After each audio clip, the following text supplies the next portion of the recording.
નમસ્કાર, agenda at 9 સાથે હું છું હિના। એજન્ડા એટ 9 માં સૌથી પહેલા સમાચારમાં વાત કરવી છે રાજ્યમાં કેવો રહ્યો છે આખરે વરસાદ। રાજ્યમાં કેટલા તાલુકામાં વરસાદ નોંધાયો છે તો આપણે વિગતો આપી દઈએ કે જ્યાં 24 કલાકમાં 99 તાલુકા એવા છે કે જ્યાં વરસાદી મહેર થઈ છે। સૌથી વધુ દ્વારકામાં 7 ઇંચ વરસાદ નોંધાયો છે।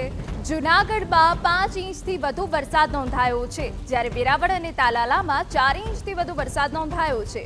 5 તાલુકામાં 2 ઇંચથી વધુનો વરસાદ નોંધાયો છે। તો 99 તાલુકા એવા છે કે જ્યાં મેઘમહેર થઈ છે। જો કે આ મેઘમહેર ક્યાંક તાંડવ કરી રહી છે, ક્યાંક આ મહેર કહેર સાબિત થઈ રહી છે।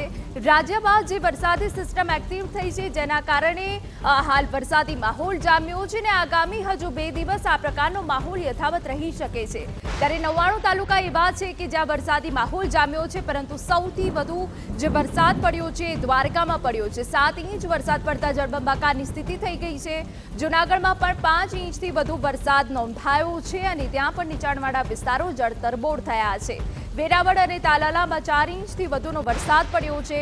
દ્વારકામાં રીતસરનો અનરાધાર વરસાદ પડ્યો છે અને સૌથી વધુ 7 ઇંચ વરસાદ નોંધાતા જળબંબાકારની સ્થિતિ સર્જવા પામી છે।